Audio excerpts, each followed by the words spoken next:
नमस्कार जोहार, मैं राजू और आप देख रहे हैं 24 झारखंड न्यूज। चलिए जानते हैं झारखंड की सुबह से लेकर शाम तक की तमाम बड़ी खबरों को।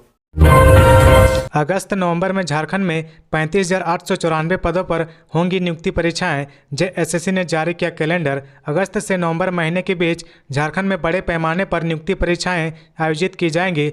झारखंड राज्य कर्मचारी चयन आयोग जेएसएससी ने कुल 35,894 पदों पर नियुक्ति परीक्षा का कैलेंडर जारी कर दिया है। सर्वाधिक नियुक्तियां सहायक आचार्य के पद पर होंगी। हाल ही में जेएसएससी ने 26,001 सहायक आचार्य की नियुक्ति के लिए विज्ञापन जारी किया था। जेएसएससी द्वारा जारी कैलेंडर के मुताबिक कुल 12 नियुक्ति परीक्षाएं आयोजित की जाएंगी, जिनमें से 6 सीबीटी यानी कंप्यूटर बेस्ड होंगी, वहीं बाकी 6 ओएमआर सीट पर ली जाएंगी। झारखंड में स्नातक स्तरीय संयुक्त प्रतियोगिता परीक्षा भी आयोजित की जानी है। झारखंड सरकार ने पीजीटी शिक्षक के लिए भी 3020 पदों के लिए आवेदन मांगे हैं। गौरतलब है कि जहां अगस्त नवंबर के बीच प्रतियोगिता परीक्षा आयोजित की जाएंगी, वहीं अक्टूबर माह से इन परीक्षाओं का परिणाम भी जारी करना शुरू हो जाएगा। परीक्षा की संभावित तारीख और परिणामों की बात करें तो लैब असिस्टेंट के 490 पदों पर भर्ती के लिए 12 अगस्त को परीक्षा ली जाएगी। इसका परिणाम अक्टूबर में जारी होगी।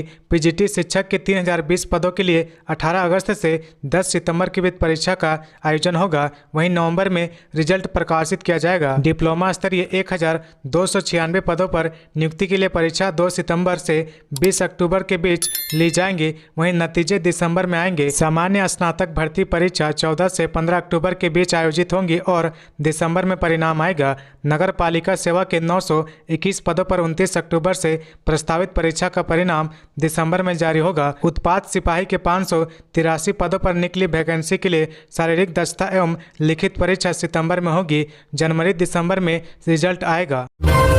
डुमरी विधानसभा उपचुनाव में 17 अगस्त को पर्चा दाखिल करेंगे झामुमो प्रत्याशी बेबी देवी। डुमरी विधानसभा उपचुनाव के लिए गुरुवार को अधिसूचना जारी कर दी गई है। 17 अगस्त तक नामांकन पत्र दाखिल किए जा सकेंगे। 18 अगस्त को नामांकन पत्रों की जांच होगी। पूर्व शिक्षा मंत्री जगन्नाथ महतो के निधन से खाली हुई सीट पर उनकी पत्नी बेबी देवी झामुमो प्रत्याशी के रूप में 17 अगस्त को नामांकन पत्र भरेंगे। 21 अगस्त तक नाम वापस लिए जा सकेंगे।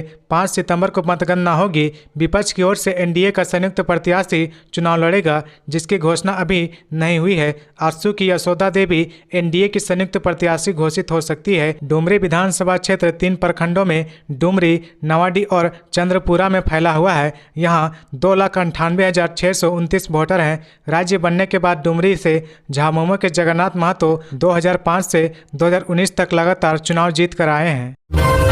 धनबाद डीसी ने कहा, ई विद्या वाहिनी पोर्टल पर ही हाजिरी बनाए शिक्षक, नहीं तो होगी कार्रवाई। धनबाद जिला शिक्षा विभाग में विद्यार्थियों के लिए चलाए जा रहे योजनाओं की उपायुक्त वरुण रंजन ने गुरुवार को समीक्षा की। समारालय सभागार में हुई समीक्षा बैठक में योजनाओं की प्रक्रिया की जानकारी ली गई। ई विद्या वाहिनी पर शिक्षकों व छात्रों की उपस्थिति की उपायुक्त ने प्रखंडवार समीक्षा की। ई विद्या वाहिनी पर छात्रों और शिक्षकों की उपस्थिति सुनिश्चित कराने को लेकर पदाधिकारियों को सख्त दिशा निर्देश दिए हैं। उन्होंने कहा कि जो भी शिक्षक ई विद्या वाहिनी पोर्टल पर हाजिरी नहीं बनाते हैं, उन पर कार्रवाई की जाएगी। उपायुक्त ने कहा कि समय समय पर जिला से विद्यालयों में औचक निरीक्षण के लिए टीम जाएगी व जांच करेगी कि शिक्षक विद्यालय में मौजूद हैं या नहीं। जांच के क्रम में बिना छुट्टी लिए अनुपस्थित पाए गए शिक्षकों पर कार्रवाई की जाएगी। जिन्होंने कहा कि वैसे प्रखंड जहां ज्यादा संख्या में आवेदन लंबित है, उनका जल्द से जल्द निष्पादन किया जाए। आगे बढ़ने से पहले अगर अभी तक आपने इस चैनल को सब्सक्राइब नहीं किया तो प्लीज सब्सक्राइब कर ले,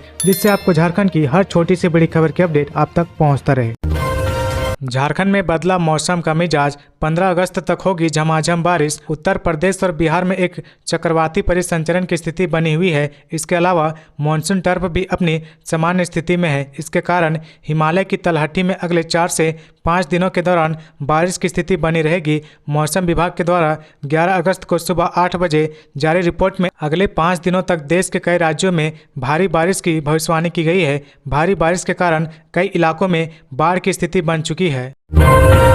झारखंड के चाईबासा में नक्सलियों और सुरक्षा बलों के बीच मुठभेड़ में सीआरपीएफ के 2 जवानों को लगी गोली। झारखंड के चाईबासा में नक्सलियों और सुरक्षा बल के बीच मुठभेड़ की खबर है। बताया जाता है कि जिले के अति नक्सल प्रभावित टोरंटो थाना क्षेत्र के जंगलों में नक्सलियों और सुरक्षा बलों के बीच गोलीबारी जारी है। दरअसल नियमित सर्च ऑपरेशन में निकले सुरक्षा बल के जवानों पर नक्सलियों ने फायरिंग झोंकी। जवानों ने मोर्चा संभाला और जवाबी फायरिंग की। जानकारी के मुताबिक नक्सलियों और सुरक्षा बलों के बीच मुठभेड़ में केंद्रीय रिजर्व पुलिस बल सीआरपीएफ के 2 जवानों की गोली लगी है। चाईबासा में प्राथमिक उपचार के बाद बेहतर इलाज के लिए दोनों जवानों को रांची रेफर कर दिया गया। गौरतलब है कि टोंटो थाना क्षेत्र के जंगलों में सुरक्षा बलों के जवानों द्वारा 1 करोड़ के इनामी नक्सली मिसिर बेसरा दस्ते के खिलाफ सर्च ऑपरेशन चलाया जा रहा था। उसी दौरान यह मुठभेड़ हुई है। गोलीबारी में घायल जवान सीआरपीएफ 60 बटालियन के हैं। अवैध खनन केस में जेल में बंद प्रेम प्रकाश को ईडी ने जमीन घोटाले के आरोप में गिरफ्तार किया है। अवैध खनन और मनी लॉन्ड्रिंग के केस में जेल में बंद प्रेम प्रकाश को अब जमीन घोटाला केस में भी गिरफ्तार किया गया है। ईडी ने इससे पहले प्रेम प्रकाश को प्रोडक्शन रिमांड पर लिया था। प्रेम प्रकाश को पिछले साल ही साहेबगंज में हुए 1000 करोड़ रुपए के अवैध खनन और मनी लॉन्ड्रिंग केस में गिरफ्तार किया गया था। हाल ही में प्रेम प्रकाश से प्रवर्तन निदेशालय ने रांची में हुए जमीन घोटाला केस के सिलसिले में पूछताछ की थी। सूत्रों के मुताबिक प्रेम प्रकाश को फर्जी कागजातों के जरिए करोड़ों की जमीन के अवैध तरीके से खरीद बिक्री की पूरी जानकारी थी। ईडी ने रांची में जमीन घोटाले से जुड़े मनी लॉन्ड्रिंग केस में प्रेम प्रकाश को पहले प्रोडक्शन रिमांड पर लिया था। अवैध खनन केस में जेल में बंद प्रेम प्रकाश अब जमीन घोटाले केस में भी आरोपी हैं। बीते 3 और 4 अगस्त को ईडी के अधिकारियों ने जेल में ही प्रेम प्रकाश से पूछताछ की थी। राजधानी रांची में 4 लेन बनाने के नाम पर मनमानी सड़क में गड्ढे खोदकर छोड़ दिया गया, हो सकता है बड़ा हादसा। जुडको की ओर से कांटा टोली से राजभवन तक सड़क को 4 लेन बनाने का काम किया जा रहा है। इसके नाम पर जुडको मनमानी कर रहा। इस सड़क के एक ओर पाइपलाइन बिछाने और दूसरी ओर ड्रेन व डक्ट निर्माण के नाम पर सड़क को पिछले 3 माह से खोद कर छोड़ दिया गया है। इसके कारण यह सड़क जहाँ संकरी हो गई है वहीं दुर्घटना की आशंका बनी रहती है। ड्रेन व डक्ट बनाने के लिए लगाए गए छड़ों को भी खुला छोड़ दिया गया है। कचहरी चौक से एसबीआई मोड़ के बीच 3 माह से नाली का निर्माण चल रहा। नाली निर्माण के नाम पर सिर्फ गड्ढा खोद कर छोड़ दिया गया है। इस वजह से जहां जाम तो लग रही है, दुर्घटना की संभावना भी बनी रहती है। आसपास के दुकानदारों का कहना है कि हल्की बारिश में भी यह गड्ढा पानी से भर जाता है। गड्ढा में छड़ भी बाहर निकला हुआ है। ऐसे में जल्द काम शुरू नहीं किया गया तो बड़ा हादसा हो सकता है। आवासीय विद्यालय बुंडू की 60 छात्राओं ने रांची टाटा NH-33 किया जाम। मांगों पर एसडीएम ने दिया आश्वासन। दक्षिणी छोटा नागपुर इंदिरा गांधी आवासीय विद्यालय बुंडू की 60 छात्राओं ने छात्रावास में पानी बिजली की समस्या को दूर करने और भोजन की बेहतर सुविधा की मांग को लेकर रांची टाटा राष्ट्रीय मार्ग 33 को जाम किया, जिसके बाद बुंडू अनुमंडल पदाधिकारी अजय कुमार साव ने छात्राओं की मांगों को गंभीरता से लिया। बुंडू एसडीएम आवासीय विद्यालय का जायजा लेंगे और छात्राओं की समस्या को दूर करने की कोशिश करेंगे।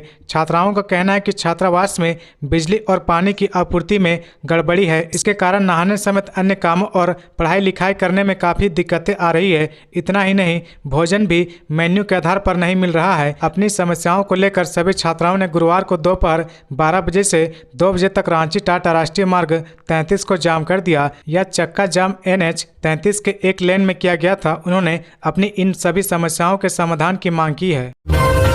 झारखंड में पारा शिक्षकों में ईपीएफ पेंशन पर सहमति, लेकिन सरकार से पेंच। झारखंड के पारा शिक्षकों को बीआरपी, सीआरपी और कस्तूरबा विद्यालय के कर्मियों के बीच ईपीएफ व पेंशन के लिए सहमति बन गई है। विभिन्न संगठनों के प्रतिनिधियों ने ईपीएफ की राशि अगस्त से ही जुलाई के मानदेय से काटने की अपनी ओर से हरी झंडी दे दी है, लेकिन सरकार से ओर से ही इसमें पेंच फंस गया है। झारखंड शिक्षा परियोजना परिषद की राज्य कार्य समिति की बैठक में मुख्य सचिव ने ईपीएफ के प्रस्ताव को वित्त विभाग को दे दिया है। साथ ही शिक्षा विभाग के इन कर्मियों की तरह दूसरे विभागों में कितने कर्मी हैं जिन्हें ईपीएफ का लाभ नहीं मिल रहा है, इसकी रिपोर्ट तलब की है। जेईपीसी में एकीकृत पारा शिक्षक संघर्ष मोर्चा, झारखंड राज्य प्रशिक्षित सहायक अध्यक्ष संघ, टेट सफल सहायक अध्यापक संघ, कस्तूरबा गांधी बालिका विद्यालय कर्मी संघ और बीआरपी सीआरपी महासंघ के प्रतिनिधियों की संयुक्त बैठक हुई है। बैठक में संगठनों के प्रतिनिधियों ने ईपीएफ व पेंशन पर आम सहमति बनाई है। स्पष्ट कर दिया गया कि सरकार की ओर से जो नियम लागू किए जाएंगे वह उन्हें स्वीकार होगा। वहीं कल्याण कोष के लिए जेईपीसी प्रपत्र जारी करेगा। झारखंड कांग्रेस प्रदेश अध्यक्ष बनने की लोबिन में जुटे कई नेता लगा रहे हैं पूरा जोर। झारखंड कांग्रेस में प्रदेश अध्यक्ष को लेकर संगठन के अंदर सामात का खेल चल रहा। प्रदेश अध्यक्ष को लेकर नेता लगातार दिल्ली दरबार में लॉबिंग कर रहे हैं। वहीं केंद्रीय नेतृत्व पत्ता नहीं खोल रहा। प्रदेश कांग्रेस के नेताओं की उम्मीद थी कि कर्नाटक चुनाव के बाद कोई न कोई फैसला हो जाएगा, लेकिन अब केंद्रीय नेतृत्व ने इस पर कोई फैसला नहीं किया है। वहीं प्रदेश के नेता दिल्ली में आला नेताओं के पास अपनी दावेदारी पेश कर रहे हैं। पूर्व केंद्रीय मंत्री सुबोध कांत साहेब प्रदेश अध्यक्ष की दौड़ में आगे बताए जा रहे हैं। पिछले दिनों वह दिल्ली के दौरे पर भी थे। दिल्ली में आला नेताओं से मुलाकात की है। बीजेपी में बाबूलाल मरांडी के प्रदेश अध्यक्ष बनने के बाद कांग्रेस खेमा भी किसी बड़े कद्दावर नेता को जवाबदेही देने पर विचार कर सकती है। कांग्रेस गैर आदिवासी कार्ड खेलने पर विचार कर सकती है।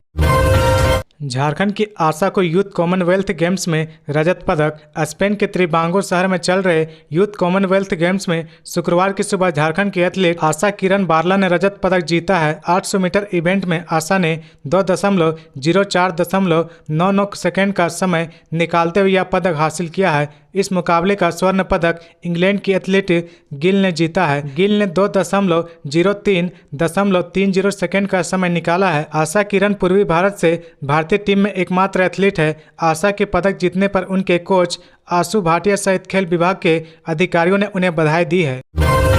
गिरिडीह में कोयला तस्करों के खिलाफ कार्रवाई। 7 टन अवैध कोयला समेत 3 बाइक और 2 साइकिल जब्त। सीसीएल गिरिडीह कोलवरी की सुरक्षा विभाग की टीम ने शुक्रवार को अहले सुबह कोयला तस्करों के खिलाफ कार्रवाई की है। इस कार्रवाई में 7 टन अवैध कोयला बरामद किया गया है। वहीं 3 बाइक और 2 साइकिल को भी जब्त किया गया। कोयला तस्करों के खिलाफ कार्रवाई होने से बाइक से कोयला तस्करी करने वाले में हड़कंप मच गई है। इस संबंध में सीसीएल सुरक्षा विभाग के इंस्पेक्टर नकुल नायक ने बताया कि यह सूचना मिली थी कि मेन रोड से कोयला को बाइक में लाद कर इसकी तस्करी की जा रही है। इसी के तहत आज सुबह बनियाडी कबरीबाद माइंस के रास्ते में छापेमारी की गई। इस छापेमारी अभियान में 7 टन अवैध कोयला बरामद किया गया है। साथ ही 3 बाइक और 2 साइकिल को जब्त किया गया। उन्होंने कहा कि सीसीएल प्रबंधन के निर्देश पर कोयला तस्करों के खिलाफ लगातार अभियान चलाया जा रहा है। उन्होंने बताया कि जब्त बाइक व साइकिल को मुसफ्फिल थाना में जमा करने के लिए ले जाया जा रहा है। उन्होंने कहा कि इस मामले में संबंधित लोगों के खिलाफ प्राथमिकी दर्ज कराई जाएगी। तो ये थी आज की झारखंड की टॉप बड़ी खबरें। इसी तरह झारखंड की हर छोटी सी बड़ी खबर देखने के लिए आप हमारे चैनल 24 झारखंड न्यूज को सब्सक्राइब करके बेल आइकन प्रेस कर ले, जिससे आपको झारखंड की हर छोटी सी बड़ी खबर की अपडेट आप तक पहुंचता रहे। तो आज के लिए बस इतना ही। हमें दीजिए इजाजत, फिर मिलते हैं नेक्स्ट न्यूज में।